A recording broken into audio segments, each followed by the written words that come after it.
Twelfth chemistry chapter 1 और इसमें हम 1 अंक 2 अंक 3 अंक 4 अंक के जो इम्पोर्टेंट प्रश्न हैं उनको समझेंगे। तो यहाँ देखिए सबसे पहला प्रश्न है समान परासरण दाब वाले विलयन कहलाते हैं।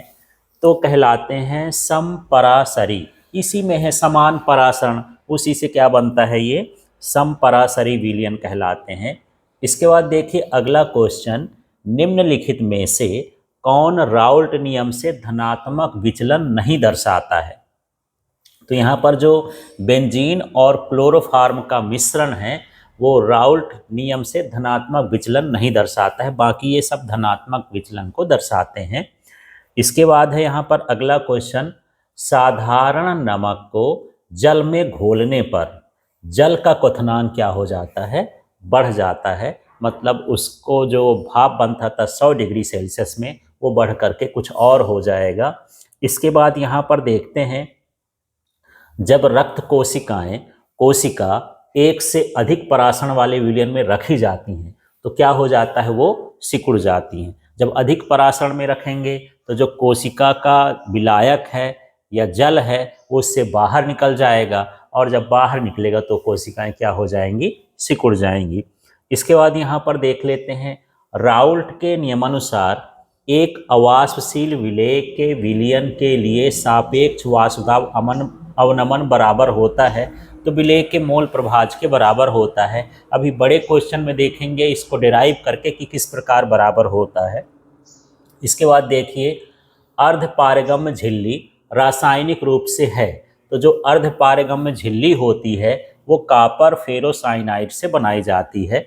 इसके बाद यहाँ पर अगले प्रश्न में देखिए, निम्नलिखित में से कौन सा अणुसंख्यक गुणधर्म है। तो यहाँ पर देखिए जितने भी ये भौतिक राशियाँ लिखी हैं उसमें जो परासरण दाब है ये अणुसंख्यक गुणधर्म होता है। इसके बाद मोलल विलयन में विलेय पदार्थ का 1 मोल घुला रहता है 1000 ग्राम विलायक में। यहाँ पर 1000 ग्राम विलायक में यदि 1 मोल विलेय घुला हो तो उसे हम मोलल विलयन कहते हैं। इसके बाद यहाँ पर देखिए अणुसंख्यक गुणधर्म है, तो इसमें जितना भी लिखा है उसमें अणुसंख्यक गुणधर्म क्या है, परासरण दाब।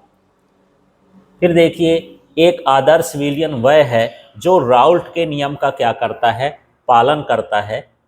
इसमें बहुत सारे ऑप्शन हैं, उनको आप पढ़ सकते हैं। फिर देखिए किसी घोल के अणुसंख्यक गुण आधारित होते हैं विलेय के कणों की संख्या पर। अणुसंख्यक है तो अणुओं की संख्या पर, वही तो विलेय के कणों की संख्या पर ये निर्भर करते हैं। फिर शुद्ध जल की मोलरता होती है तो ये 55.6 होती है। फिर है यहाँ परासरण दाब ज्ञात करने का सूत्र है, तो pi equal to nRT upon V। यदि n अपॉन V नहीं लिख सकते तो वहाँ पर C भी लिखा जा सकता है। फिर यहाँ पर है अणुसंख्यक के गुण के प्रेक्षित मान तथा अणुसंख्यक गुण के सैद्धांतिक मान के अनुपात को कहते हैं, तो ये कहलाता है वांट हाफ गुणांक। इसके बाद है रिक्त स्थानों की पूर्ति करिए। विलयन में विलेय की सामान्य स्थिति दर्शाने वाले वांट हाफ गुणांक का मान 1 के बराबर होगा। यदि विलयन में सामान्य स्थिति है, न कम है न ज़्यादा है, न धनात्मक विचलन है न ऋणात्मक विचलन है, या अणुओं की संख्या कम या ज़्यादा संगुणन वियोजन नहीं होता है, तब वहाँ पर वांट हाफ गुणांक का मान कितना होता है, 1 के बराबर होता है। इसके बाद यहाँ पर देखिए वाष्प दाब में आपेक्षिक अवनमन का व्यंजक है, तो ये देखिए P और नीचे A लिखना है नॉट, ये शुद्ध विलायक का वाष्प दाब है, -PA हो गया और P नॉट A। इस तरह से हम सूत्र लिखेंगे। ये वाष्प दाब में आपेक्षिक अवनमन का व्यंजक है और ये जो होता है मोल प्रभाज के बराबर होता है, तो वहाँ पर XB लिख सकते हैं बराबर करके, या XA लिख सकते हैं। फिर 1000 ग्राम विलायक में विलेय के मोलों की संख्या खाली स्थान कहलाती है, तो ये मोललता कहलाती है। इसके बाद यहाँ पर अगला देख लेते हैं, अर्धपारगम्य झिल्ली से केवल खाली स्थान के अणु पार हो सकते हैं, तो अर्धपारगम्य झिल्ली से केवल विलायक के अणु पार हो सकते हैं। फिर है ऊंचे स्थानों पर जल का क्वथनांक घट जाता है क्योंकि ऊंचे स्थलों पर वायुमंडलीय दाब खाली स्थान हो जाता है। जैसे जैसे हम ऊपर जाते हैं वायुमंडलीय दाब घटता जाता है, जिससे क्वथनांक का मान भी क्या हो जाएगा, घट जाएगा। फिर यहाँ पर है जल की मोललता खाली स्थान होती है, तो जल की मोललता 55.6 मोललता होती है, एम लिख सकते हैं, नहीं 55.6 केवल लिख दीजिए। फिर सोडा वाटर एवं जल का विलयन है, तो सोडा वाटर में कार्बन डाइऑक्साइड गैस और जल घुला होता है, तो इसका विलयन होता है। फिर 1 लीटर विलयन में उपस्थित विलेय के मोलों की संख्या, ये क्या कहलाती है? मोलरता कहलाती है। इसके बाद देखते हैं H2O जल है प्लस C2H5OH, ये एथिल एल्कोहल का 95.4% अनादर्श विलयन खाली स्थान विचलन को दर्शाता है, तो यह धनात्मक विचलन को दर्शाता है। इसके बाद यहाँ पर देखिए उचित संबंध हमको यहाँ पर जोड़ना है, मतलब जोड़ी बनाना है, तो चलिए जोड़ी देख लेते हैं। यहाँ पर सबसे पहले आप ढूंढ लीजिए मोलरता क्या है, तो आप इसमें मिलाइए जोड़ी और इसको देखिए कि मोलरता क्या है। तो यहाँ पर देखिए मोलरता है विलेय के मोलों की संख्या विलयन के 1 लीटर आयतन में। यदि 1 लीटर आयतन हो तो उसमें कितने विलेय मोलों की संख्या होगी, वो क्या कहलाता है? मोलरता। तो इसको हम ऐसे मिला देंगे इस तरह से। इसके बाद है मोललता, तो जो मोललता होती है वो होती है विलेय के मोलों की संख्या 1 किलोग्राम विलायक में। यदि हम विलायक को किलोग्राम में लेते हैं तो वो फिर क्या कहलाती है? मोललता कहलाती है। फिर यहाँ पर नॉर्मलता है, तो विलेय के ग्राम तुल्यांकों की संख्या विलयन का 1 लीटर आयतन, तब हम इसको क्या बोलते हैं? नॉर्मलता बोलते हैं। तो यहाँ पर इस तरह से हमको इनकी जोड़ी मिलाना है। फिर गैस का द्रव में विलयन, तो यहाँ पर देखते हैं गैस का द्रव में विलयन एक तरह का क्या है? सोडा वाटर है, जिसमें जल के साथ कार्बन डाइऑक्साइड घुली रहती है। फिर ठोस का गैस में विलयन, तो ठोस का गैस में विलयन ये होता है धुआं, तो जो धुआं के कण होते हैं वो ठोस होते हैं, वो गैस उसमें मिली होती है। फिर समपरासरी विलयन, तो समपरासरी विलयन में दोनों विलयनों का मोलर सांद्रण कैसा होता है? समान होता है। फिर है ये मोललता, तो जो मोललता होती है वो तो किलोग्राम में नापी जाती है, तो ये मोल प्रति किलोग्राम हो जाएगा। फिर यहाँ पर है मोलरता, तो जो मोलरता है वो हो जाएगा मोल प्रति डेसीमीटर, घन डेसीमीटर, ये घन है तो घन डेसीमीटर का मान जो है लीटर के बराबर होता है, तो मोल प्रति लीटर भी लिख सकते हैं। इस तरह से यहाँ पर हम इसकी जोड़ी मिलाएंगे। इसको देख लीजिएगा अच्छे से, इसको जोड़ी मिला के देखना है। इन सभी प्रश्नों को अच्छे से समझते जाइएगा। अब यहाँ पर एक शब्द एक वाक्य में उत्तर दीजिए, इनको समझते हैं। मोललता का मात्रक क्या होता है? तो ये होता है मोल प्रति किलोग्राम, क्योंकि उसकी परिभाषा ही है कि 1 किलोग्राम विलायक में विलेय के मोलों की संख्या, उस हिसाब से मोल प्रति किलोग्राम आप इसको लिख देंगे। किसी भी तनु विलयन के वे गुणधर्म जो विलयन में उपस्थित विलेय की संख्या पर निर्भर करते हैं क्या कहलाते हैं? तो ये होता है अणुसंख्यक गुणधर्म। इसके बाद इन प्रश्नों को ऐसे भी समझना है कि इनकी परिभाषा भी पूछ सकता है, तो यही इसकी परिभाषा हो जाएगी। किसी भी तनु विलयन के वे गुणधर्म जो विलयन में उपस्थित विलेय की संख्या पर निर्भर करते हैं अणुसंख्यक गुणधर्म कहलाते हैं। तो 2 चीज़ें इससे आपकी तैयार हो रही हैं। इसके बाद देखिए धनात्मक विचलन वाले अनादर्श विलयन का एक उदाहरण दीजिए। तो यहाँ पर देखिए CH3COCH3 एसीटोन है और साथ में ये बेंजीन है। इनका जो मिश्रण होता है ये धनात्मक विचलन को दर्शाता है। यदि आपसे सूत्र न बने तो इसको लिखने की जरूरत नहीं है, हिंदी से लिख सकते हैं एसीटोन और बेंजीन का मिश्रण, या फिर उसको नहीं लिखना तो इसको लिख सकते हैं, या दोनों लिख सकते हो, आपके पास जो बन जाए वो लिखना है।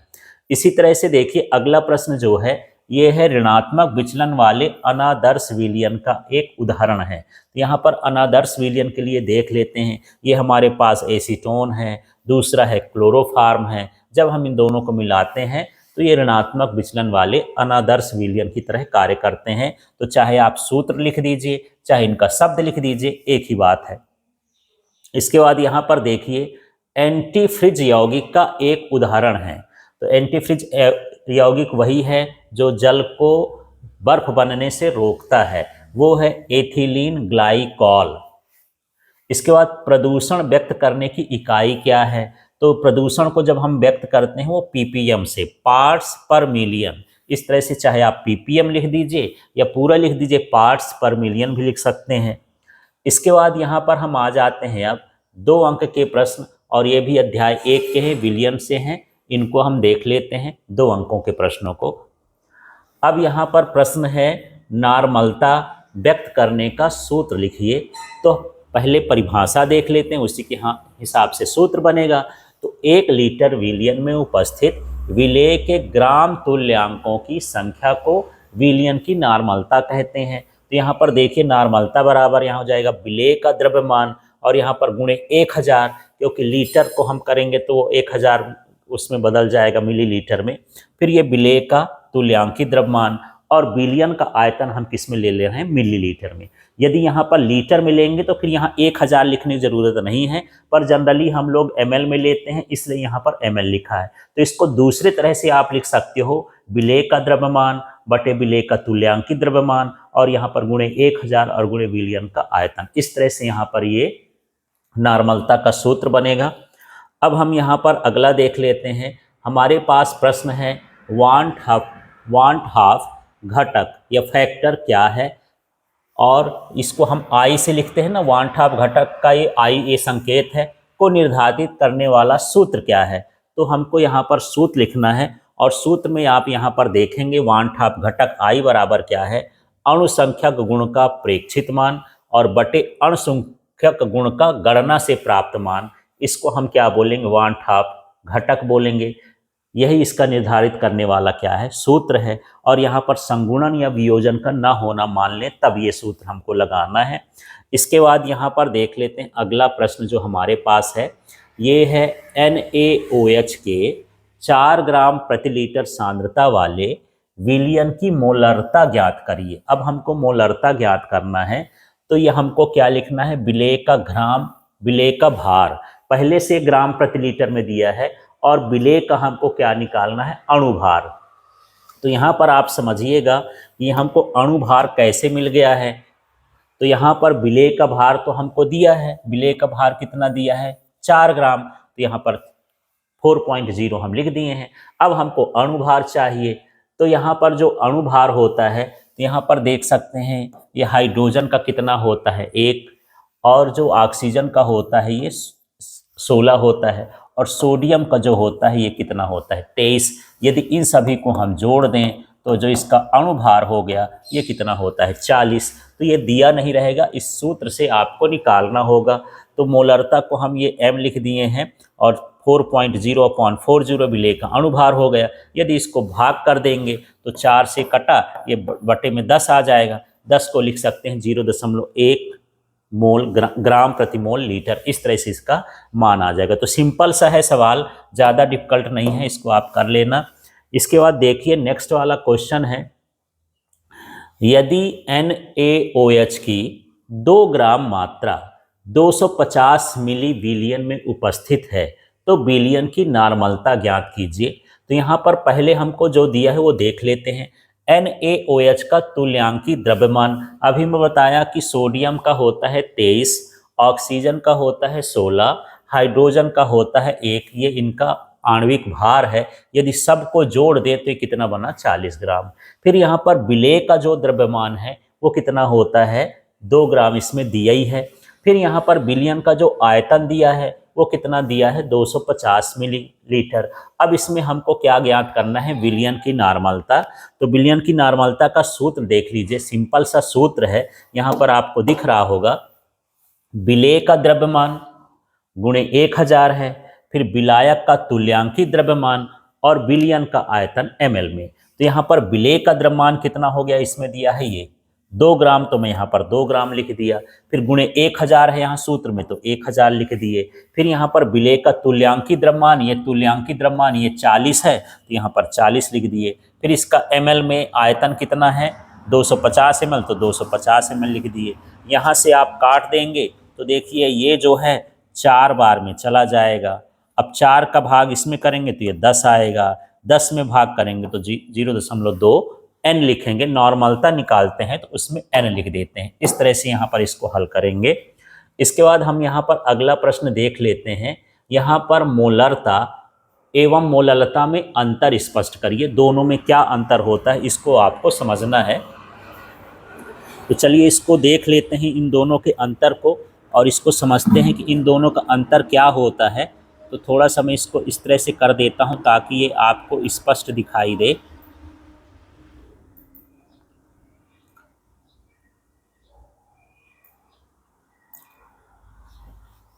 तो यहां पर देख लेते हैं दोनों में अंतर क्या है।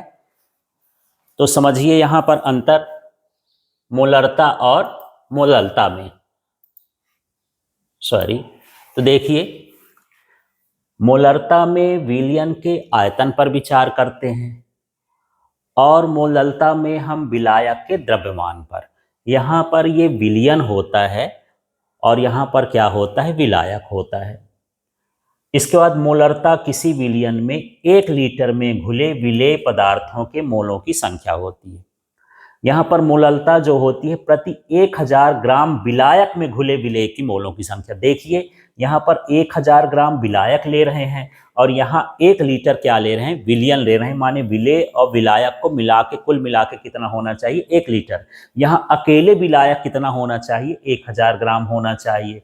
तो इसमें भी मोलों की संख्या है, इसमें भी मोलों की संख्या है। और यदि आप ये अंतर देख रहे हैं, इसका मतलब यहाँ से आपको परिभाषा भी समझ में आ जाना चाहिए। जब सिर्फ पूछे कि मोलरता क्या है तब ये सारी चीज़ लिख लो, मोललता क्या है तो ये सारी चीज़, ये परिभाषा लिख सकते हैं। तो मोलरता क्या है, मोलरता किसी विलयन के 1 लीटर में घुले विलेय के मोलों की संख्या है। और मोललता क्या है, विलयन के प्रति 1000 ग्राम विलायक में घुले विलेय के मोलों की संख्या होती है। मोलरता में विलायक के भार का कोई महत्व नहीं होता, विलायक से नहीं, हम पूरा हमको विलयन से मतलब होता है। मोलरता में विलयन के आयतन का कोई महत्व नहीं होता, उसमें विलयन के आयतन से लेना देना नहीं, यहाँ विलायक के भार से कोई लेना देना नहीं है। इसे कैपिटल एम से प्रदर्शित करते हैं और इसे स्मॉल एम से प्रदर्शित करते हैं। इस तरह से अंतर है, ये 4 अंतर है। परीक्षा में जैसा है 2 नंबर का है तो 2 अंतर लिखना है, लेकिन परिभाषा मस्ट है, परिभाषा आपको लिखना ही पड़ेगा। इसके बाद फिर दूसरा अंतर कुछ भी लिख सकते हैं। तो परिभाषा याद करेंगे तो आपको अच्छा रहेगा। इसके बाद यहाँ पर देखिए विलयन के अणुसंख्यक गुणधर्म किस पर निर्भर करते हैं। तो विलयन के अणुसंख्यक गुणधर्म विलयन में उपस्थित विलेय के अणुओं की संख्या पर निर्भर करते हैं। यदि विलेय का आयन या संगुणन होता है तो अणुसंख्यक गुणधर्म क्रम से अधिक या कम हो जाते हैं। तो या तो उनका आयनन हो जाए, मतलब वो आयनों में टूट जाए, वियोजन हो जाए, या फिर वो सभी मिल जाए 2 अणु तो संगुणन हो जाए, तो अणुसंख्यक गुणधर्म भी क्या हो जाएंगे, बदल जाएंगे। तो कुल मिला के यहाँ पर पूछा है कि विलयन के अणुसंख्यक गुणधर्म किस पर निर्भर करते हैं, तो वो विलेय के अणुओं की संख्या पर निर्भर करते हैं। इतना भर भी आप लिख सकते हैं। अगला देख लीजिए यहाँ पर राउल्ट का नियम क्या है। तो चलिए यहाँ देखते हैं राउल्ट का नियम। तो राउल्ट के नियमानुसार स्थिर ताप पर वाष्प दाब में आपेक्षिक अवनमन विलयन में उपस्थित विलेय के मोल प्रभाज के बराबर होता है। तो यहाँ पर देखिए सूत्र लिखा हुआ है, इस सूत्र से हम बता सकते हैं कि ये क्या है। ये जो है ये वाष्प दाब का आपेक्षिक अवनमन है। ये जो P not A minus PA लिखा है और बटे में P नॉट A बराबर XB लिखा है, तो ये XB है विलेय का मोल प्रभाज। यदि अवाष्पशील विलेय मिलाएं तब की बात हो रही है। तो यहाँ पर जो है राउल्ट का नियम क्या कहता है, ये सूत्र कहता है कि वाष्प दाब में आपेक्षिक अवनमन यहाँ पर विलयन में उपस्थित विलेय के मोल प्रभाज के समानुपाती होता है। तो सीधे सीधे स्थिर ताप पर वाष्प दाब में आपेक्षिक अवनमन विलयन में उपस्थित विलेय के मोल प्रभाज के बराबर होता है। अब यहाँ पर लिख सकते हैं कि सूत्र में क्या है, तो जो P नॉट A है ये शुद्ध विलायक का वाष्प दाब है, PA है वो विलयन में उपस्थित विलायक का वाष्प दाब है, और जो XB है ये विलेय का मोल प्रभाज है। इस तरह से आप राउल्ट का नियम भी लिख दीजिए, उसका सूत्र भी लिख दीजिए, और सूत्र में जो ये संकेत आते हैं उन सभी को बता देना है। इसके बाद देखिए यहाँ पर स्थिर क्वाथी मिश्रण किसे कहते हैं, एजियोट्रॉप्स होते क्या हैं। तो ऐसे विलयन जो बिना संघटन के परिवर्तन के एक ही ताप पर आश्रित हो जाते हैं स्थिर क्वाथी मिश्रण कहलाते हैं। जैसे मान लीजिए 95.6% का यदि हम अल्कोहल मिला दें और 4.4% जल मिला दें तो एक स्थिर क्वाथी मिश्रण प्राप्त होता है जो 78.13 डिग्री सेल्सियस पर उबलता है। जनरली जो पानी है वो 100 डिग्री सेल्सियस पर उबलता है, लेकिन उसमें यदि हम इतना % अल्कोहल मिला के बना दें तो उन दोनों का जो क्वथनांक होता है एक समान हो जाता है। इसलिए हम इसको क्या बोलते हैं, स्थिर क्वाथी मिश्रण बोलते हैं।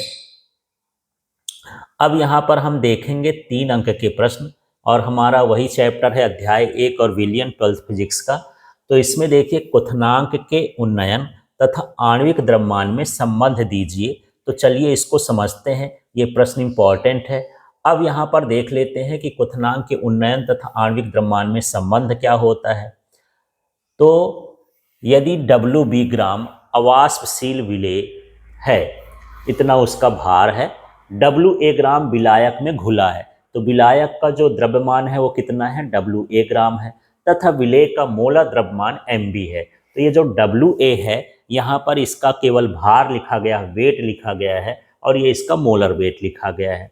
अब हम मोलरता का सूत्र जानते हैं, मोललता का, कि मोललता बराबर क्या होता है, M, और यहाँ होता है WA/MB गुणे 1000 और बटे में हो गया WA। मतलब ये मोलों की संख्या है, तो मोलों की संख्या को हम यहाँ पर विलेय का द्रव्यमान और बटे विलेय का आणविक द्रव्यमान या विलेय का भार और आणविक भार निकालते हैं तो मोलों की संख्या आती है। तो ये मोलों की संख्या को हम लिखेंगे WA/MB और गुणे 1000 है ही। यहाँ पर WA जो होता है ये विलायक का द्रव्यमान होता है। तो इस तरह से ये सूत्र लिखते हैं। तो चाहे एक बार आप हिंदी से इसको लिख सकते हैं, बाद में इसका सूत्र भी लिख सकते हैं। तो यहाँ पर वैसे मोललता का जो सूत्र होता है, तो यहाँ लिख सकते हैं मोलों की संख्या गुणे 1000 और यहाँ पर विलायक का द्रव्यमान ग्राम में, इस तरह से लिख सकते हैं। अब किसी अवाष्पशील विलेय के लिए जो यहाँ पर डेल्टा TB का मान, मतलब क्वथनांक में जो उन्नयन है, delta TB boiling point increasing boiling point है, तो डेल्टा TB इसके लिखते हैं, ये KB/M होता है। ये सूत्र होता है क्वथनांक के उन्नयन का। तो यहाँ पर हम 2 सूत्र लिख रहे हैं, एक मोललता का सूत्र लिख रहे हैं, एक क्वथनांक के उन्नयन का सूत्र लिख रहे हैं। अब सरल सा है, यहाँ पर ये डेल्टा TB की जगह डेल्टा TB लिख दिए, KB की जगह यहाँ पर KB लिख दिए। अब यहाँ पर क्या लिखा है, M, तो M का जितना मान है ये वाला, ये पूरा का पूरा मान यहाँ उतार दिए हैं। तो देखिए हमारे पास यहाँ पर क्या हो गया, ये हो गया WB गुणे 1000 और यहाँ पर ये MB और गुणे क्या हो गया, WA हो गया। यहाँ पर जो लिखा है WA थोड़ा सा मिस्टेक हो गया है, यहाँ पास आप समझिएगा, ये WB लिखा है। ये जो है विलेय का भार है और ये विलेय का आणविक भार है, इस तरह से यहाँ पर है। तो यहाँ पर देखिए जब हम इसको लिखेंगे तो ये WB और 1000, इसको पूरा उतार दिया, WB और 1000। अब हमारे पास यहाँ क्या बचा है, यहाँ पास बचा है ये MB, तो MB कहाँ आ जाएगा, नीचे, WA भी कहाँ है, नीचे पहले से है। अब हमको निकालना है इसमें MB, इसका जो है आणविक द्रव्यमान निकालना है। तो इस MB का पक्षांतर इधर कर देंगे और डेल्टा TB का पक्षांतर इधर कर देंगे। तो इस तरह से जो हमको मिलेगा ये हो जाएगा विलेय का आणविक द्रव्यमान। तो हम क्वथनांक के उन्नयन से विलेय का आणविक द्रव्यमान भी ज्ञात कर सकते हैं। तो ज़्यादा कुछ नहीं करना है, एक बार मोललता का सूत्र लिख देना है, एक बार क्वथनांक के उन्नयन का सूत्र लिख देना है, फिर जो ये मोललता का सूत्र है M की जगह पर इसका मान रख देना है, फिर पक्षांतर करके ये जो MB आया है MB को इधर कर देना, इसको इधर कर देना, बस सूत्र बन जाएगा। इस तरह से आपको निकालना है। तो चलिए अब आगे का प्रश्न देखते हैं। प्रश्न है विलयनों के अणुसंख्यक गुणों के 4 उदाहरण दीजिए। तो कौन कौन से अणुसंख्यक गुण धर्म होते हैं उनको देखते हैं। तो विलयन के ऐसे भौतिक गुण जो विलयन के एक निश्चित आयतन में घुले हुए विलेय के कणों की संख्या पर निर्भर करते हैं। तो सीधा सीधा विलयन के ऐसे गुण जो विलेय के कणों की संख्या पर निर्भर करते हैं उन्हीं को हम क्या कहते हैं, अणुसंख्यक गुणधर्म कहते हैं। तो चलिए कितने प्रकार के होते हैं इनके समझते हैं। तो ये 4 प्रकार के अणुसंख्यक गुणधर्म होते हैं। तो पहला क्या है, वाष्प दाब में अवनमन, दूसरा है क्वथनांक में उन्नयन, तीसरा है हिमांक का अवनमन और चौथा है परासरण दाब। तो यहाँ पर इनकी परिभाषाएं फिर अलग अलग हम पढ़ेंगे। तो सभी अणुसंख्यक गुणों के मान विलेय के सांद्रण में वृद्धि के साथ बढ़ते हैं और सांद्रण में कमी के साथ क्या होते हैं, घटते हैं। इसके बाद यहाँ पर हमारे पास अगला प्रश्न है मोलल हिमांक अवनमन स्थिरांक और मोलल क्वथनांक उन्नयन स्थिरांक। तो देखिए यहाँ पर 2 तरह का प्रश्न आता है, इसको समझना है। सिर्फ आएगा मोलल हिमांक अवनमन से क्या समझते हैं और उसके स्थिरांक वाला प्रश्न है वो अलग कहलाएगा। हाँ कि जुड़ा तो वही है, लेकिन दोनों में डिफरेंस है। फिर मोलल क्वथनांक उन्नयन अलग चीज़ है और मोलल क्वथनांक उन्नयन स्थिरांक अलग चीज़ है। तो आपको देखना है कि प्रश्न कैसा आता है, स्थिरांक लगा के आता है कि बिना स्थिरांक का आता है। तो जैसे यहाँ पर देखिए मोलल हिमांक अवनमन स्थिरांक, इसकी परिभाषा देखना है। तो जो हिमांक में अवनमन होता है विलयन की मोललता के समानुपाती होता है।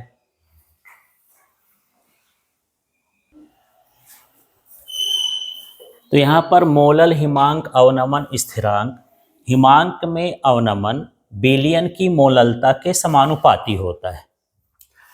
अब यहाँ पर हम हिमांक में अवनमन को डेल्टा टीएफ लिखते हैं, ये समानुपाती हो गया, मोललता को स्मॉल एम लिखते हैं। अब ये समानुपाती का चिन्ह हटेगा तो उसके स्थान पर एक नियतांक आएगा। तो ये डेल्टा टीएफ बराबर क्या हो गया, के एफ इंटू एम। जो ये स्थिरांक आया है के एफ, इसी को क्या बोलते हैं, मोलल हिमांक अवनमन स्थिरांक।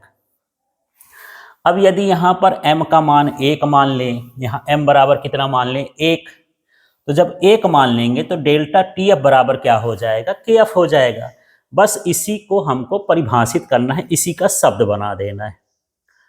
कैसे शब्द बनेगा, देखिए, यदि अवाष्पशील विलेय के विलयन की मोललता एकांक हो, यहाँ m का मान 1 मान लिए हैं, इसका मतलब यहाँ पर विलयन की मोललता कितनी हो गई, 1 हो गई। तो विलयन के हिमांक में कमी, इसको बोलते हैं विलयन के हिमांक में कमी। और ये क्या कहलाता है, इसके आंकिक मान को मोलल हिमांक अवनमन स्थिरांक कहते हैं। तो यहाँ पर बड़ा सिंपल सा है, यदि आप हिमांक को, ये मोलल हिमांक अवनमन स्थिरांक को परिभाषित कर लेंगे तो मोलल क्वथनांक उन्नयन स्थिरांक को भी परिभाषित कर सकते हैं, एक ही जैसे हैं। तो यहाँ पर देखिए, जैसे हिमांक में अवनमन विलयन की मोललता के समानुपाती होता है, तो इसका हम सूत्र बनाएंगे। सूत्र बनाने के बाद समानुपाती का चिन्ह हटाएंगे, उसकी जगह पर हम के एफ लिख दिए हैं। जो के एफ बना वही मोलल हिमांक अवनमन स्थिरांक है। यदि हम इसका मान 1 मान लेंगे तो 1 मानेंगे तो डेल्टा टी एफ बराबर क्या हो जाएगा, के एफ हो जाएगा। इसी का हमको शब्द बनाना है। यदि अवाष्पशील विलेय के विलयन में यहाँ पर मोललता का मान 1 हो या मोललता एकांक हो, तो यहाँ पर हिमांक में जो अवनमन होता है उसका आंकिक मान हिमांक अवनमन स्थिरांक कहलाता है। इसी तरह से हमको परिभाषित करना है मोलल क्वथनांक उन्नयन स्थिरांक। तो यहाँ पर फिर से वही है, क्वथनांक में जो उन्नयन होता है वो विलयन की मोललता के समानुपाती होता है। यहाँ पर डेल्टा टी भी लिखते हैं उन्नयन को। अब यहाँ पर समानुपाती m लिख दिए क्योंकि ये मोललता के समानुपाती होता है। इसका चिन्ह हटाएंगे तो ये के बी इंटू एम हो जाएगा। फिर वही मानना है कि m का मान हम 1 मान लिए हों, तो यहाँ पर डेल्टा टी बी बराबर क्या हो जाएगा, के बी। तो यहाँ पर जो के बी आया है वो क्या है, मोलल क्वथनांक उन्नयन स्थिरांक है।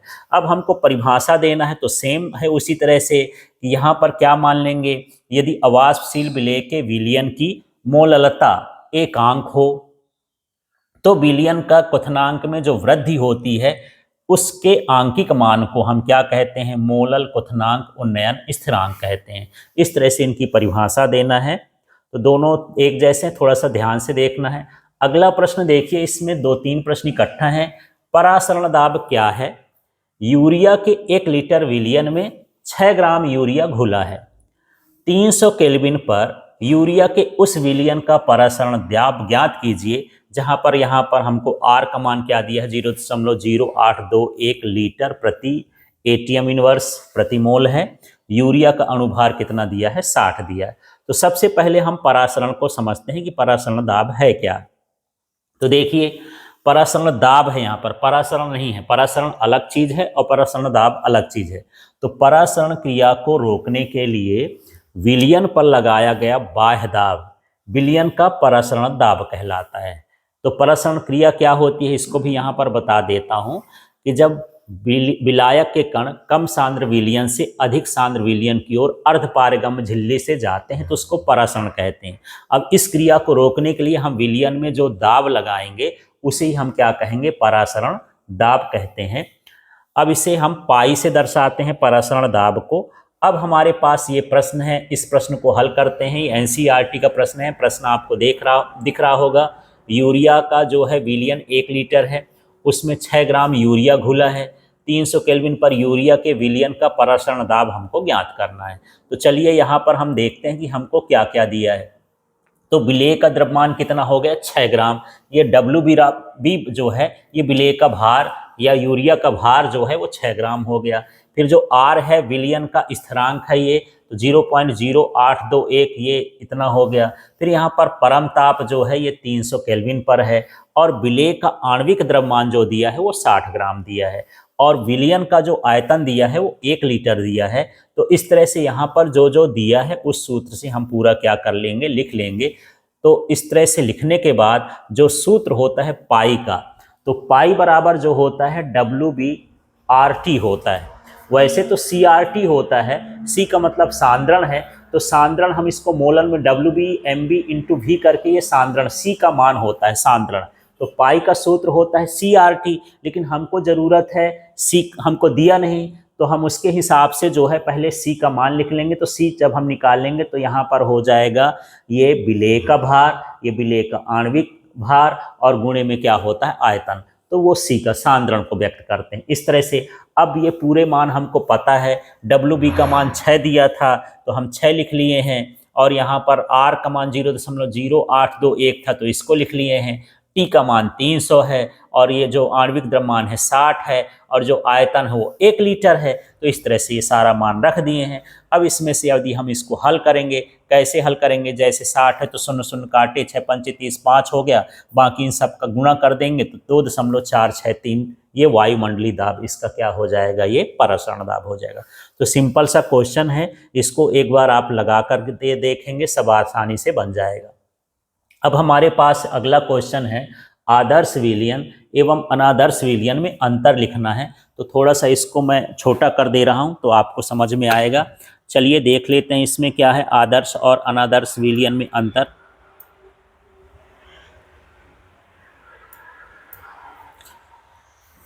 तो आप इसमें देख रहे होंगे आदर्श और अनादर्श विलयन में क्या अंतर है। ताप एवं दाब की संपूर्ण परास में राउल्ट के नियम का पालन करता है। तो हर ताप पर, हर दाब पर राउल्ट के नियम का जो पालन करे वही क्या कहलाता है, आदर्श विलयन। और इसी का उल्टा जब हम कर देंगे कि ताप एवं दाब की संपूर्ण परास में राउल्ट के नियम का पालन नहीं करता है, तो क्या कहलाता है, आदर्श विलयन कहलाता है। इसके एंथैल्पी में परिवर्तन, ऊर्जा के मान में जो परिवर्तन होता है, इसको मिलाने पर, विलयन बनाने पर उसका मान कितना होता है, 0 होता है। इसमें जो एंथैल्पी परिवर्तन होता है वो 0 नहीं होता है, या तो ऊर्जा का मान बढ़ जाएगा या घट जाएगा, ऊर्जा की ज़रूरत भी पड़ सकती है, ऊर्जा निकल भी सकती है। इसके बाद इसके आयतन में जो परिवर्तन होता है, न कम होता है न ज़्यादा होता है, जितना आयतन हम मिलाएंगे उतना का उतना रहता है।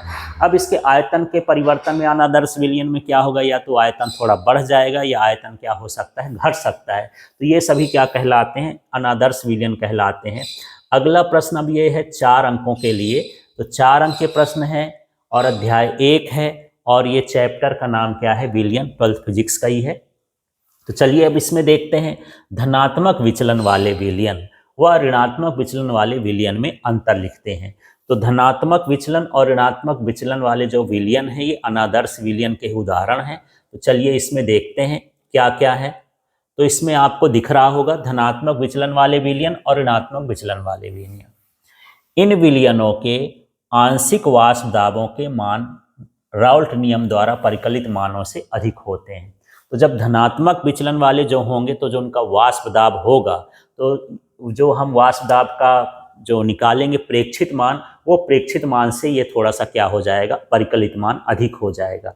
और जो हम इसमें लिखेंगे उसी का उल्टा लिखेंगे। इन विलयनों के आंशिक वाष्प दाबों के मान राउल्ट नियम द्वारा परिकलित मानों से क्या होंगे, कम हो जाएंगे। तो ये ऋणात्मक विचलन का कहलाएगा। यहाँ डेल्टा एच माने इसमें जो एंथैल्पी में परिवर्तन होता है वो धनात्मक होता है, इसमें जो एंथैल्पी में परिवर्तन होता है वो ऋणात्मक होता है। तो चाहे इस सूत्र में लिख सकते हैं या इसको शब्दों में भी लिख सकते हैं। यहाँ पर जो इसके आयतन में परिवर्तन है वो धनात्मक होता है, इसके आयतन में जो परिवर्तन होता है वो ऋणात्मक होता है। ये निम्न क्वाथी एजियोट्रॉप्स बनाते हैं, मतलब जो स्थिर क्वाथी विलयन बनाएंगे इनका क्वथनांक क्या हो जाएगा, कम हो जाएगा। ये उच्च क्वाथी एजियोट्रॉप्स बनाते हैं, इनका क्वथनांक अधिक हो जाता है। विलेय विलायक अन्योन क्रिया का मान विलेय विलेय विलायक विलायक से क्या होता है, कम होता है। माने जो विलेय विलेय का अन्योन क्रिया है, विलायक विलायक के बीच के अन्योन क्रिया है, उस और विलेय विलायक के अन्योन क्रिया का मान है, इनसे क्या हो जाता है, कम हो जाता है। इसी में पूरा यही लिखना है कि विलेय विलायक के अन्योन क्रिया का मान विलेय विलेय का या विलायक विलायक से क्या होता है, अधिक होता है। उदाहरण के लिए यहाँ पर एसीटोन और ये कार्बन डाइसल्फाइड है, यहाँ पर क्लोरोफॉर्म है और क्लोरोफार्म है, एसीटोन है, तो ये धनात्मक विचलन को दर्शाता है और ये ऋणात्मक विचलन को दर्शाता है। लेकिन ये वाला क्वेश्चन इसलिए इंपॉर्टेंट है कि छोटा वाला भी पूछ देता है, छोटे क्वेश्चन की धनात्मक विचलन वाले विलयन क्या कहलाते हैं, इसका उदाहरण दीजिए, तो इस टेबल को पढ़ लेंगे तो उस तरह से बन जाएगा। ऋणात्मक विचलन का पूछेगा तो इसी टेबल से बन जाएगा। तो इस तरह से यदि अंतर याद करेंगे तो इससे बहुत सारे क्वेश्चन आपके तैयार हो जाएंगे।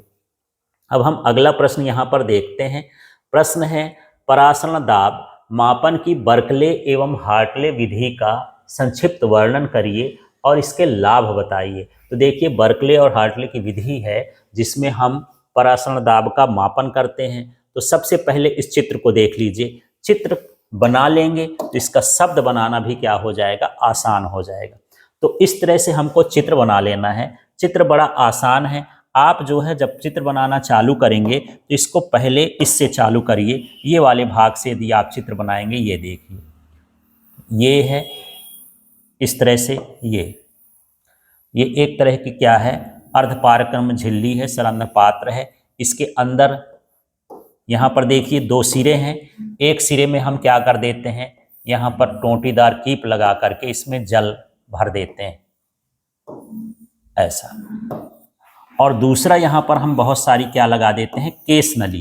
केस नली ऐसी नली होती है जो पतली होती है, बाल के समान होती है, उसको हम केस नली बोलते हैं।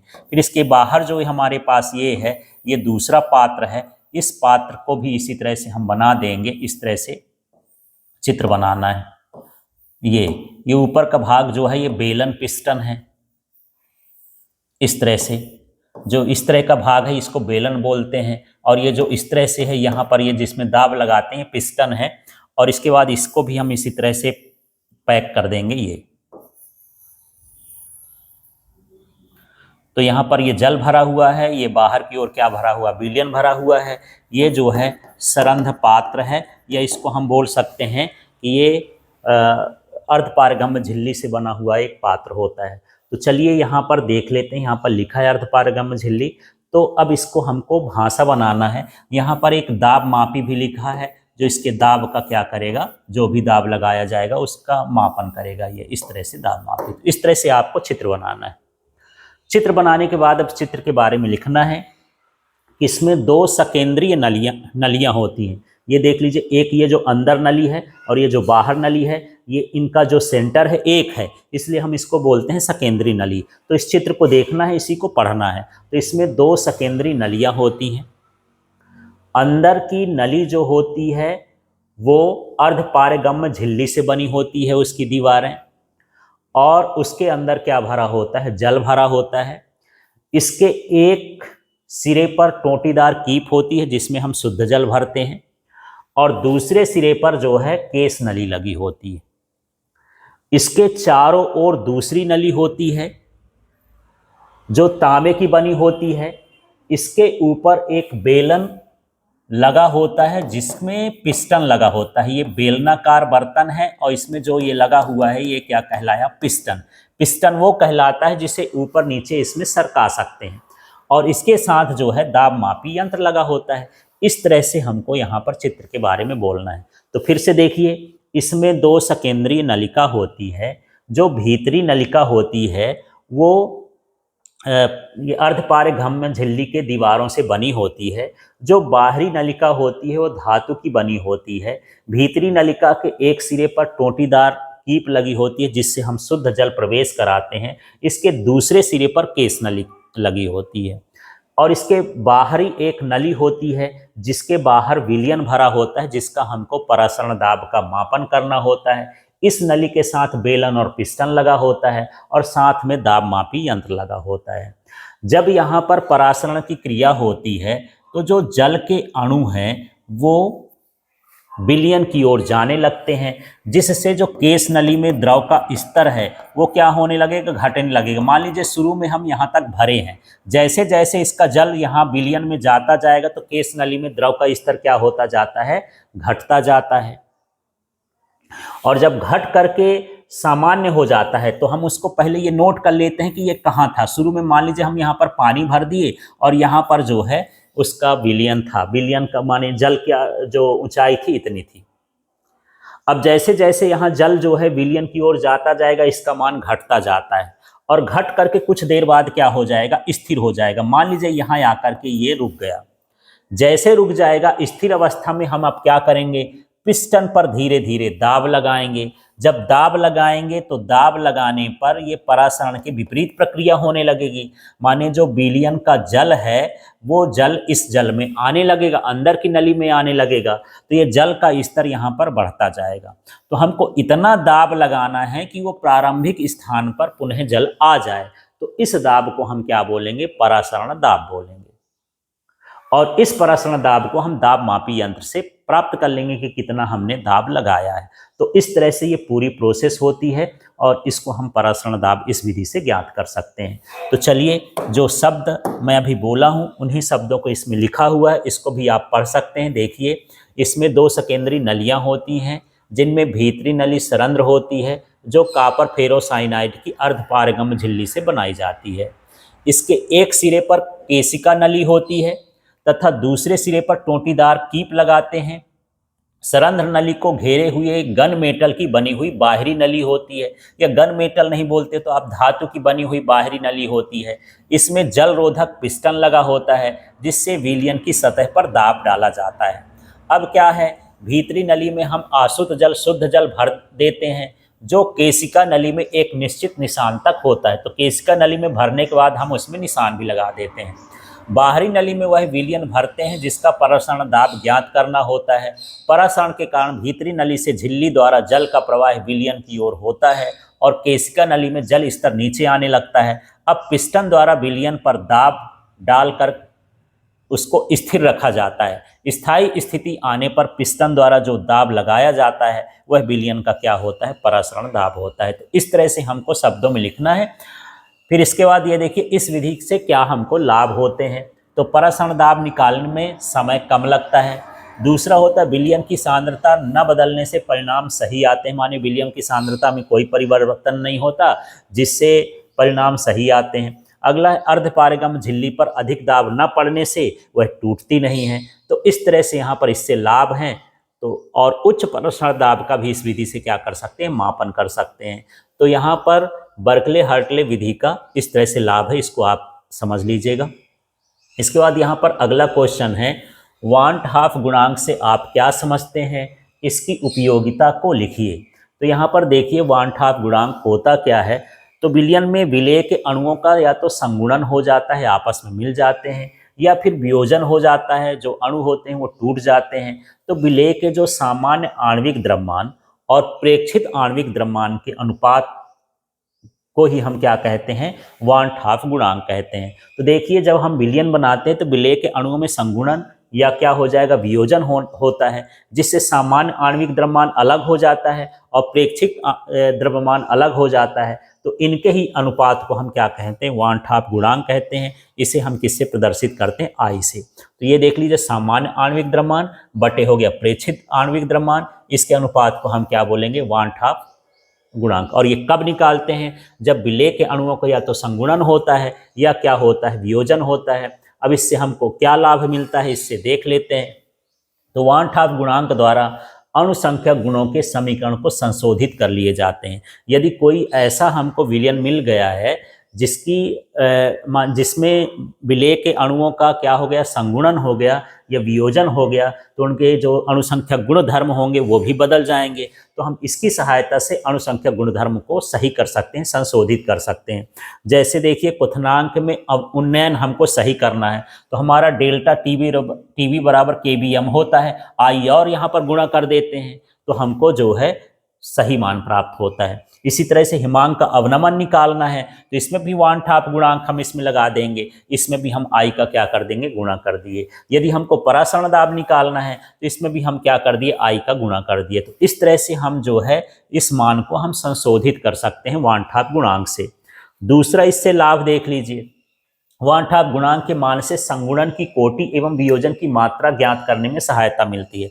अभी हम बोले कि जो अणु होते हैं आपस में मिलकर के संगुणित हो जाते हैं, बड़ा अणु भी बना सकते हैं या टूट करके छोटे छोटे अणुओं में आयनों में विभाजित हो सकते हैं। तो हम कितनी मात्रा में वो संगुणन हुआ, कितनी मात्रा में वियोजन हुआ, वानठाप गुणांक से हम इसको भी प्राप्त कर सकते हैं। फिर यहाँ पर देखिए, वानठाप गुणांक 1 हो तो अणुओं का संगुणन या वियोजन न होना प्रदर्शित होता है। यदि I का मान 1 हो तो ना तो अणु संगुणित हो रहे हैं और ना ही वियोजित हो रहे हैं, ये भी हमको पता चलता है। वानठाप गुणांक का मान 1 से कम हो रहा है तो वहां पर हम जान लेंगे कि अणुओं का क्या हो रहा है, संगुणन हो रहा है। जैसे बेंजीन और बेंजाइक अम्ल का जब हम विलयन बनाते हैं तो वानठाप का गुणांक मान 1 से कम हो जाता है, तब हम जानेंगे कि इसमें अणुओं का क्या हो गया, संगुणन हो गया, दोनों अणु आपस में मिल गए।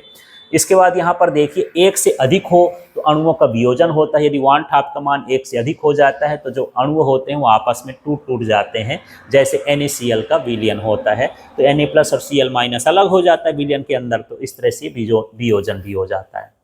तो ये सारी जानकारी हमको वानठाप गुणांक से प्राप्त होती है। इसके बाद देखिए क्वथनांक में उन्नयन क्या है, ग्राफ की सहायता से समझाइए। तो इसके शब्द में ही है उन्नयन। उन्नयन का मतलब होता है वृद्धि होना। तो जब हम किसी अवाष्पशील विलेय को शुद्ध विलायक में मिलाते हैं तो उसके क्वथनांक में वृद्धि हो जाती है, उसे हम क्या कहते हैं, क्वथनांक का उन्नयन। तो यही है, शुद्ध विलायक में अवाष्पशील विलेय मिलाने पर उसके क्वथनांक में वृद्धि हो जाती है, बढ़ जाता है, इसे क्वथनांक में उन्नयन कहते हैं। अब इसका हम ग्राफ बना के देखते हैं। ये इस तरह से विलयन का ग्राफ है। तो यहाँ पर जो ये है विलायक का क्वथनांक है और ये जो नीचे है ये विलयन का क्या है, क्वथनांक है। तो इस तरह से इसके क्वथनांक में थोड़ा सा ये क्या हो गई, वृद्धि हो गई। ये ताप है, ये ताप है। मान लीजिए यहाँ तक क्वथनांक था, ये क्वथनांक थोड़ा सा बढ़ गया है तो ये डेल्टा टीवी जो क्वथनांक में वृद्धि होती है उसी को हम क्या बोलते हैं कि ये क्वथनांक में वृद्धि कहला गई। तो ये वाष्प दाब और ताप के सापेक्ष खींचा हुआ ग्राफ है। तो यहाँ पर ताप में वृद्धि को दर्शाता है, यहाँ से यहाँ तक ताप बढ़ा। इसके बाद यहाँ पर देखिए, सिद्ध कीजिए कि किसी विलयन का आपेक्षिक वाष्प दाब अवनमन विलेय में उपस्थित विलेय के मोल प्रभाज के बराबर होता है। यह राउल्ट नियम ही है। फिर देखिए, अथवा राउल्ट का नियम क्या है, इसका गणितीय स्वरूप स्पष्ट कीजिए। तो राउल्ट नियम शब्द इसमें न लिख करके ऐसा लिख दे तब भी आपको समझना है कि राउल्ट का नियम ही हमको ज्ञात करना है। तो चलिए देखते हैं राउल्ट का नियम क्या है। तो ये अवाष्पशील विलेय के लिए हम राउल्ट का नियम लिख रहे हैं कि जब किसी वाष्पशील द्रव में कोई अवाष्पशील विलेय मिला दिया जाए तो विलायक का वाष्प दाब कम हो जाता है। इसको वाष्पशील द्रव भी लिख सकते हैं, विलायक भी लिख सकते हैं कि जब हम किसी वाष्पशील शुद्ध विलायक में कोई अवाष्पशील विलेय मिला देते हैं तो विलायक की वाष्प दाब में क्या हो जाती है, कमी हो जाती है। तो विलयन में उपस्थित विलायक का वाष्प दाब क्या हो जाता है, उसके मोल प्रभाज के समानुपाती हो जाता है। तो ये इसका राउल्ट का नियम है। तो यहाँ पर राउल्ट का नियम मेन यही है जो नीचे लिखे, विलयन में उपस्थित विलायक का वाष्प दाब विलयन में विलायक के मोल प्रभाज के क्या होता है, समानुपाती होता है। इस तरह से हमको यहाँ पर लिखना है। तो यहाँ विलायक का जो वाष्प दाब है वो विलायक के ही मोल प्रभाज के क्या होता है, समानुपाती होता है। ये कब के लिए है, जब हम अवाष्पशील विलेय मिलाएंगे तब। अब यहाँ पर देख लीजिए, अब इसका हमको व्यंजक निकालना है। चूंकि विलयन में उपस्थित विलेय अवाष्पशील है अतः विलेय का वाष्प दाब जो विलयन में विलायक के वाष्प दाब के बराबर ही होगा। फिर से देख लीजिए, जब हम विलयन में ऐसा विलेय मिलाए हैं जो अवाष्पशील है, वाष्प बनाएगा ही नहीं, तो वाष्प का जो विलयन का वाष्प दाब है वो विलायक के वाष्प दाब के बराबर ही होगा, क्योंकि विलेय का वाष्प दाब तो होगा ही नहीं। इस तरह से यहाँ पर हमको इसको निकालना है। तो चलिए अब इस सूत्र को हम अच्छे से देखते हैं और निकालते हैं। तो यहाँ पर ये सूत्र लिखा हुआ है, इसको मैं थोड़ा सा बताते जाऊं तब आपको समझ में आएगा। हमको सिद्ध करना है कि कैसे हम राउल्ट को नियम को स्थापित करेंगे। तो यहाँ पर देखिए, ये जो P लिखा है, P बराबर क्या हो गया, PA। PA का मतलब ये हो गया कि जो विलयन का वाष्प दाब है वो विलायक के वाष्प दाब के बराबर ही होगा। तो P बराबर PA लिख दिए। और ये किसके समानुपाती होता है? ये विलायक के मोल प्रभाज के समानुपाती होता है। तो इस तरह से हम यहाँ पर लिख सकते हैं। जो XA है वो क्या है? विलायक का मोल प्रभाज है। इसको आप लिखना चाहें तो लिख लें, नहीं लास्ट में लिख सकते हैं। तो इसी को हम लिख सकते हैं, ये क्या हो गया? PA समानुपाती क्या हो गया? XA। इस तरह से आ जाएगा। तो जो राउल्ट का नियम है वही कहता है कि विलायक का वाष्प दाब विलायक के मोल प्रभाज के समानुपाती होता है। उस सूत्र से हम ये लिख लिए। अब अगले स्टेप में हम क्या करते हैं कि ये PA लिख लिए, समानुपाती का चिन्ह हटेगा तो K लिख लिए, और ये हमारे पास XA हो गया। इस तरह से हम लिख दिए। अब यहाँ पर शुद्ध विलायक के लिए जो मोल प्रभाज का मान होता है उसका मान कितना होता है? 1 होता है। और जो ये P0 शुद्ध विलायक का जो वाष्प दाब होता है वो विलायक के वाष्प दाब के बराबर होता है। तो आपको दो चीज़ यहाँ समझना है कि XA को हम क्या मानेंगे? 1, और ये जो विलयन का वाष्प दाब है वो सिद्ध विलायक के वाष्प दाब के बराबर होगा। इसलिए मैं लिख दिया हूँ P0A बराबर क्या हो गया? PA। अब इस मान को हम इसमें रख दें तो देखिए PA की जगह मुझे क्या रख देना है? देखिए PA की जगह मैं क्या रख दिया हूँ? ये PA की जगह ये P0A रख दिया हूँ, और X की जगह पर क्या रख दिया हूँ? 1 रख दिया हूँ। तो K का मान हमको मिल जाएगा P0A। तो यहाँ पर आपको अच्छे से समझना है कि क्या क्या किए हैं। एक बार मैं रिपीट कर देता हूँ, शायद दिमाग में न बैठा हो। फिर से देखिए कि यह जो विलायक का वाष्प दाब है वो मोल प्रभाज के क्या होता है? विलायक के मोल प्रभाज के समानुपाती होता है। तो यहाँ से हम चालू कर सकते हैं। इसको नहीं भी लिखेंगे तो जरूरी नहीं है। फिर ये समानुपाती का चिन्ह हटाएंगे तो K। फिर यदि हम शुद्ध विलायक मान रहे हैं तो XA का मान कितना हो जाएगा? 1। यदि उसमें कुछ नहीं मिला है तो उसका मोल प्रभाज का मान कितना हो जाएगा? 1 हो जाएगा। और जो वाष्प दाब है वो शुद्ध वाष्प दाब के बराबर हो जाएगा। तो इस तरह PA की जगह हम लिख देंगे P0A लिख दिए हैं, X की जगह 1 लिख देंगे तो K बराबर इतना आ गया। अब इस मान को हमको फिर से K की जगह पर इसको रख देंगे। तो देखिए अब हम इसको मान रखेंगे, थोड़ा सा देख लेते हैं इसको। मैं इसको पहले क्लियर कर देता हूँ। अब देखना जो हमारे पास मान आ गया है इस सूत्र में, देखिए तो यहाँ पर PA की जगह PA रख दिया। इसके बाद देखिए यहाँ पर K लिखा था और K का मान क्या है? ये है। तो K की जगह पर हम ये रख दिए इस तरह से। इसके बाद यहाँ XA है तो यहाँ पर बगल में उसका क्या लिख दिए? XA। इस तरह से हम मान रख दिए। मान रखने के बाद अब देखिए जो हमको समीकरण प्राप्त हुआ है उस समीकरण में हमको क्या करना है उसको भी समझ लेते हैं। अब जो विलेय का मोल प्रभाज है यदि XB हो तो जो मोल प्रभाज का योग होता है विलेय और विलायक के मोल प्रभाज का योग हमेशा 1 होता है। तो XA प्लस XB बराबर कितना हो गया? 1। अब यहाँ पर XA बराबर इसका XB का पक्षांतर कर दिए तो 1 माइनस XB आ गया। अब हमारे पास जो ये सूत्र आया है उसको देख लीजिएगा, जो हम यहाँ पर K का मान रखे थे उस मान को हम यहाँ पर रखेंगे। तो फिर से देखिए इस सूत्र को आपको देखना जो पहले निकाले थे। ये देखिए मैं PA लिख दिया। दूसरा देख लीजिए कि मैं इसको इसी तरह से यहाँ भी उतार दिया। अब हमारे पास XA था तो यहाँ पर आइए ये XA का मान कितना है? 1 माइनस XB। तो यहाँ पर 1 माइनस XB रख दिया, ये इसका मान। तो XA की जगह यहाँ पर हमको रखना है। जो हम कर रहे हैं वहाँ पर लिख देंगे समीकरण 6 में XA का मान, जो मान समीकरण आप जो नंबर डालोगे उसके हिसाब से आप कर लेना। अब इसमें आप देख रहे होंगे कि इसको मैं उसी तरह से उतार दिया। जब आप इसको गुणा करोगे इसमें तो ये P0A आ जाएगा, फिर इसमें करोगे तो ये P0XB हो जाएगा। माने इसका इसमें भी गुणा होगा, इसमें भी गुणा होगा।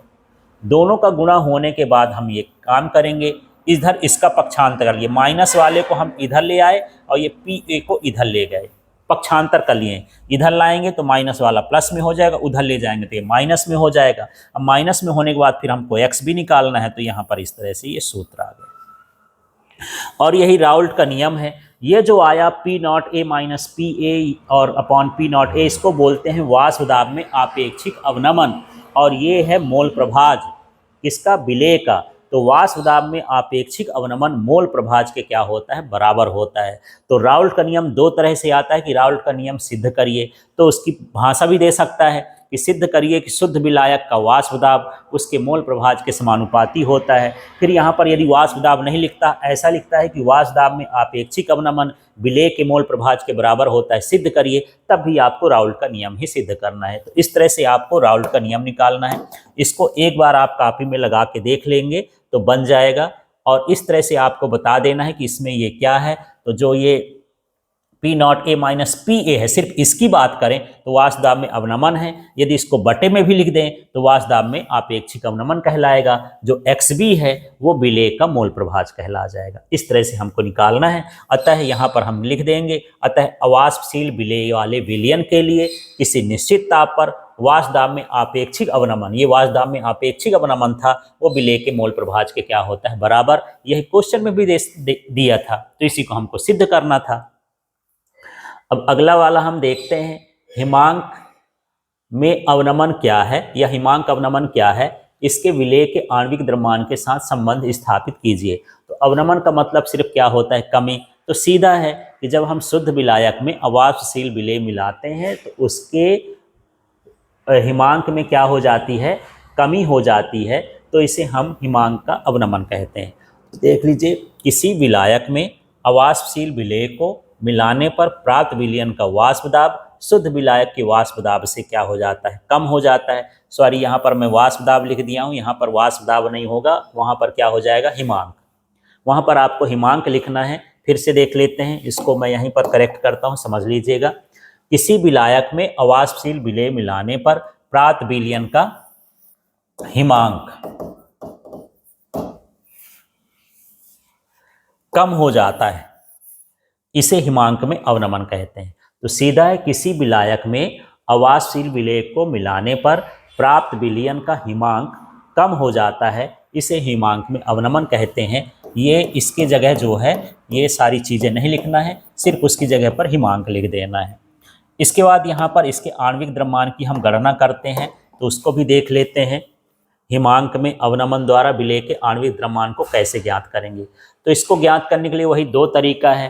पहले हम क्या निकालेंगे, मोललता निकालेंगे, और इसके बाद हम यहाँ पर हिमांक में अवनमन निकालेंगे और उसको हम जो है मान रख देंगे। तो देखिए, किसी अवाष्पशील विलेय के लिए विलयन का जो हिमांक में अवनमन होता है, डेल्टा TF बराबर KF इंटू M होता है, ये सूत्र होता है।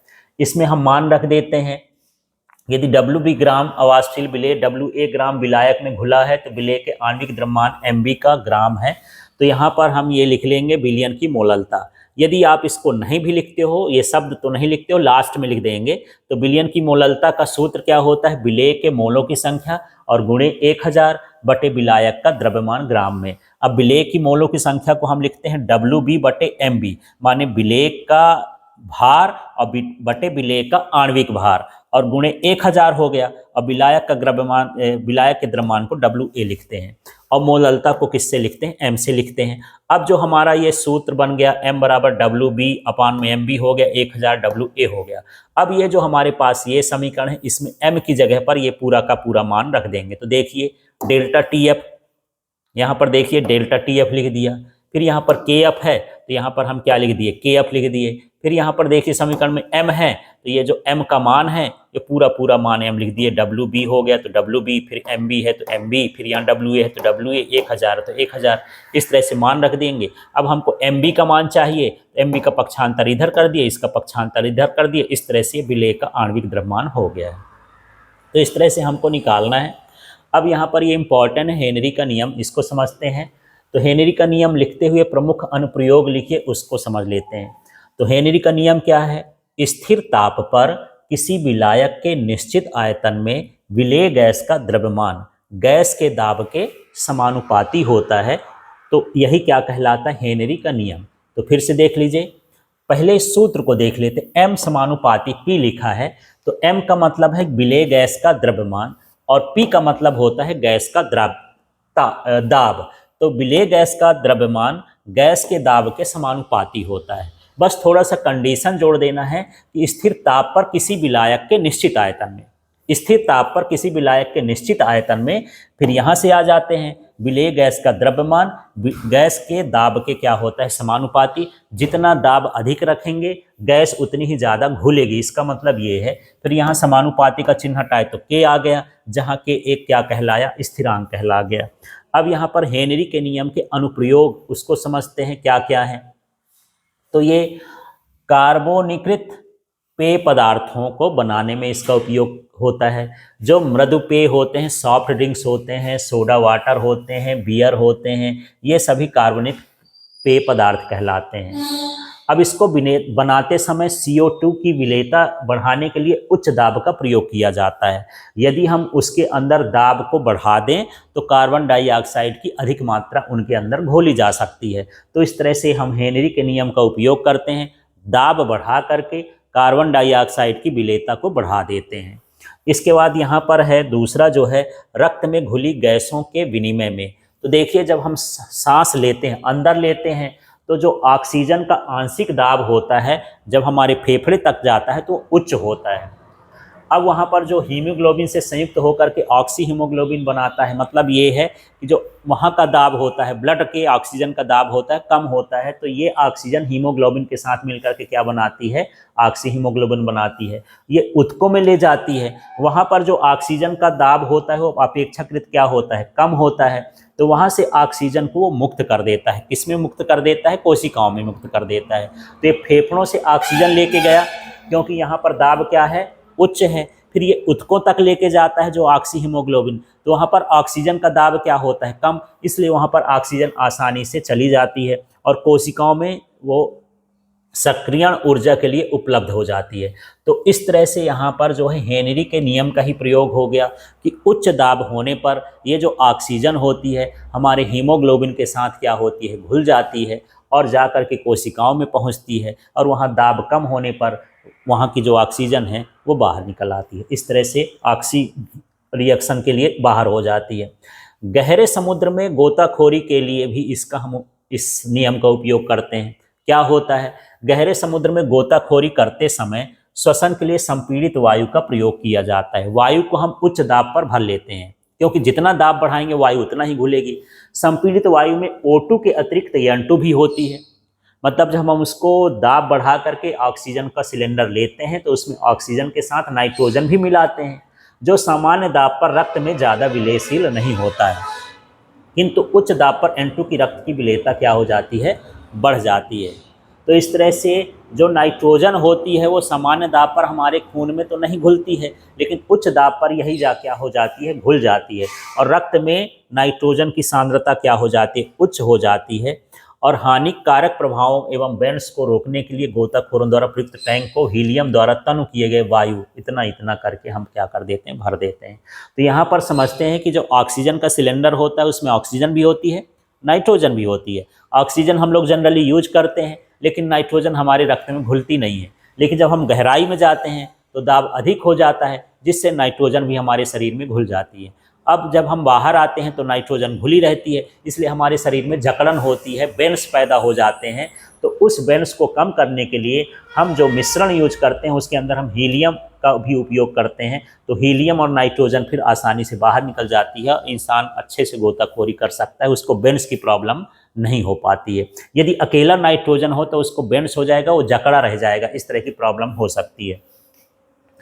इसके बाद ये देखिए पर्वतारोहियों में, तो जब हम बहुत ऊंचाई तक जाते हैं तो O2 का आंशिक दाब सतह की तुलना में अत्यंत कम हो जाता है। जैसे जैसे हम ऊंचे जाते जाते हैं दाब कम होता जाएगा, दाब कम होता जाएगा तो जो उसका घुलनशीलता है ऑक्सीजन की हमारे शरीर में कम हो जाएगी। जब ऑक्सीजन की घुलनशीलता कम हो जाएगी तो हमको जो है बहुत सारी परेशानियां, हमारी क्रियाएं रुक सकती हैं।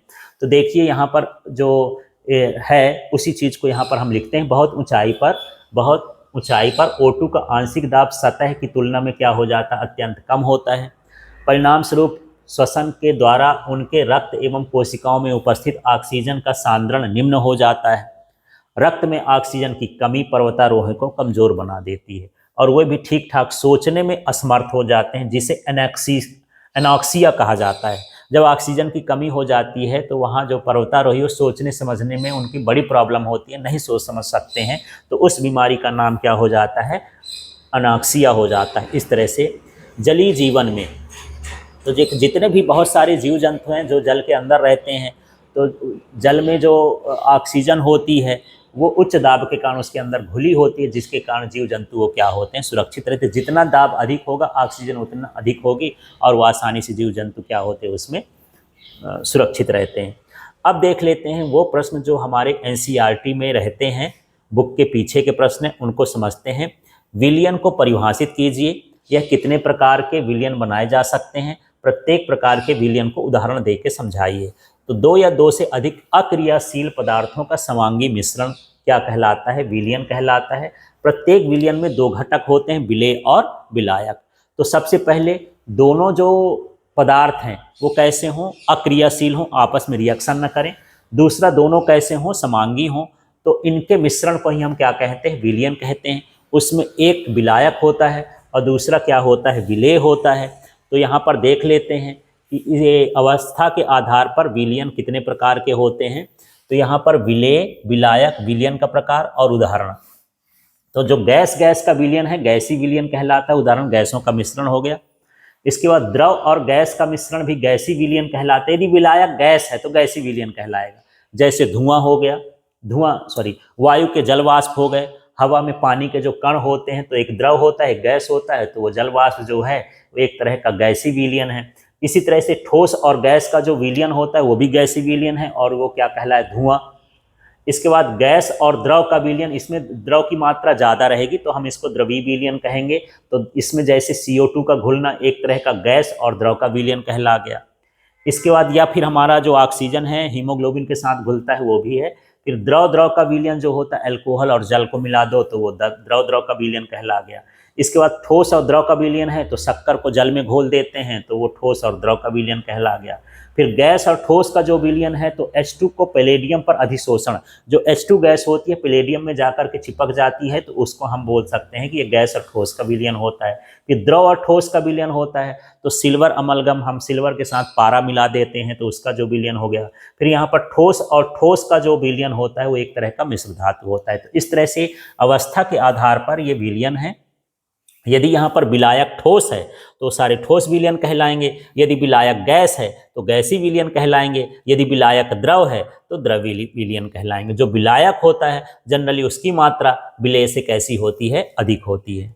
इसके बाद यहाँ पर देखिए एनसीईआरटी का अगला क्वेश्चन है, माना दो पदार्थों के बीच ठोस विलयन बनता है जिनमें से एक कण अत्यधिक बड़े तथा दूसरे कण अत्यधिक छोटे होते हैं, किस प्रकार का ठोस विलयन संभव है। तो ये अंतराकाशी विलयन होते हैं, जो उनकी पैकिंग होती है, ये समझ लीजिए जब बड़े बड़े कण होते हैं तो उन कणों के बीच में जो जगह बचती है, जैसे मान लीजिए कोई ये बड़ा कण है, ये भी बड़ा कण है और ये भी बड़ा कण है, आपस में जुड़े हुए हैं, यह जगह खाली है, तो इस जगह पर कोई छोटा अणु जाकर के इसमें फिट हो गया, तो जो इस तरह का जो मिश्रण बनेगा उसको हम क्या बोलेंगे, अंतराकाशी ठोस विलयन बोलते हैं। इस तरह से मिश्र धातुएं बनती हैं। तो जब बड़े के साथ छोटे मिलते हैं तो जो छोटी जगह खाली होती है उन स्थानों पर जाकर के फिट बैठते हैं, तो उनको अंतराकाशी ठोस विलयन कहते हैं। अब यहाँ पर यह भी इम्पोर्टेंट क्वेश्चन है, इसमें परिभाषित करने के लिए आता है कि मोल प्रभाज को परिभाषित करिए, मोललता को परिभाषित करिए, मोलरता को परिभाषित करिए, द्रव्यमान प्रतिशत क्या होता है इसको परिभाषित करिए। ये सारी चीज़ें हमको देखना है। तो चलिए देखते हैं। सबसे पहले मोल प्रभाज क्या होता है, किसी विलयन में उपस्थित किसी अवयव, विलायक या विलेय के मोलों की संख्या तथा विलयन में उपस्थित कुल मोलों की संख्या के अनुपात को हम क्या कहते हैं, मोल प्रभाज कहते हैं। तो इसको आप जो है परिभाषा से देख सकते हैं। ये देखिए, विलेय का मोल प्रभाज तो कैपिटल N बराबर बटे में N+N हो गया, माने विलयन में उपस्थित विलेय और विलायक के मोल प्रभाजों की कुल संख्या और विलेय के मोलों की संख्या या विलायक की मोलों संख्या का जो अनुपात होगा उसे हम क्या कहेंगे, मोल प्रभाज कहेंगे। तो फिर से देख लीजिए, ये ऊपर वाला क्या कहलाया, विलेय के मोलों की संख्या, या नीचे वाला कह सकते हैं या विलायक के मोलों की संख्या, तथा विलेय और विलायक के मोलों की संख्या, कुल मोलों की संख्या के अनुपात को हम क्या कहेंगे, मोल प्रभाज कहेंगे। ये मोल प्रभाज दो तरह का हो सकता है, विलेय का मोल प्रभाज और विलायक का मोल प्रभाज। जब विलेय के लेंगे तो ऊपर विलेय के मोलों की संख्या होगी, और जब हम विलायक के लेंगे तो ऊपर किसकी हो जाएगी, विलायक की मोलों की संख्या, नीचे दोनों के मोलों की संख्या का योग हो जाएगा। अब हम बात करते हैं यहाँ पर मोलरता। तो ये सीधा सीधा है, 1000 ग्राम विलायक में घुले विलेय के मोलों की संख्या को विलयन की मोललता कहते हैं, मोललता कहते हैं, और इसे स्मॉल m से प्रदर्शित करते हैं। इसी का हम सूत्र बना दिए हैं, मोललता बराबर 1 किलोग्राम विलायक में विलेय का द्रव्यमान और विलेय का आणविक द्रव्यमान। इस तरह से सूत्र लिख सकते हैं। इसके बाद यहाँ पर मोलरता है, तो किसी विलयन के उसके 1 लीटर आयतन में, उसमें 1 किलोग्राम विलायक लिए थे, इसमें 1 लीटर विलयन ले रहे हैं, इसमें घुले विलेय के मोलों की संख्या को हम क्या कहते हैं, मोलरता कहते हैं। तो यहाँ पर विलेय के ग्राम अणुओं की संख्या, मोलों की संख्या और विलयन का 1 लीटर में आयतन। इस तरह से यहाँ पर ये इसका सूत्र हो जाएगा। इसके बाद यहाँ पर द्रव्यमान प्रतिशत है, तो क्या है, किसी विलेय या विलायक के ग्रामों का वह द्रव्यमान जो 100 ग्राम विलयन में उपस्थित रहता है। तो प्रतिशत की बात हो रही तो 100 ग्राम विलयन ले लिए, 100 ग्राम विलयन में कितने विलायक हैं, कितने विलेय हैं, उनके ग्रामों की संख्या को हम क्या बोलेंगे, द्रव्यमान प्रतिशत बोलते हैं। तो घटक का द्रव्यमान प्रतिशत, तो घटक का द्रव्यमान मतलब यहाँ पर विलेय का द्रव्यमान भी हो सकता है, विलायक का भी द्रव्यमान हो सकता है ग्राम में, और यहाँ विलयन का कुल क्या हो जाएगा, द्रव्यमान, और गुणे क्या लिख देंगे, 100। तो इस तरह से यहाँ पर हम जो है द्रव्यमान प्रतिशत निकालेंगे, उसकी परिभाषा कर सकते हैं। इसके बाद देखिए, अल्कोहल एवं जल के विलयन में आणविक अंतःक्रिया का क्या रोल होगा। तो अल्कोहल जल के साथ अंतर आणविक हाइड्रोजन बंध बनाता है, इसलिए जल में अल्कोहल क्या होता है, विलेय होता है। तो यहाँ पर अल्कोहल और जल का क्या क्रिया होगी, ये क्वेश्चन पूछा जा रहा है। तो आप चाहे चित्र है तो चित्र भी बना सकते हैं। जैसे यहाँ पर हम बात करें, यहाँ पर मैं लिख देता हूँ, जो जल का सूत्र होता है हम उसको लिखेंगे HOH इस तरह से, और जो अल्कोहल का होता है ROH। तो इनके बीच क्या बनता है, हाइड्रोजन बंध बन जाता है। ये जल का अणु है, ये अल्कोहल का अणु है, इनके बीच अंतराणुक हाइड्रोजन बंध बनता है। क्योंकि हाइड्रोजन और ऑक्सीजन जो होते हैं यदि पास आते हैं तो हाइड्रोजन बंध बनता है, क्योंकि ऑक्सीजन जो है अधिक विद्युत ऋणी होता है। तो इस तरह से इसमें हम ये वाला भी बना देंगे इतना लिखने के बाद। इसके बाद देखिए, क्या कारण है कि तापक्रम में वृद्धि से गैसें द्रव में कम विलेय होती हैं। तो अधिकतर गैसों के ताप में वृद्धि होने से उसकी विलेयता क्या होती है, घटती है, क्योंकि जो घुलना है एक तरह की एक ऊष्माक्षेपी प्रक्रम है,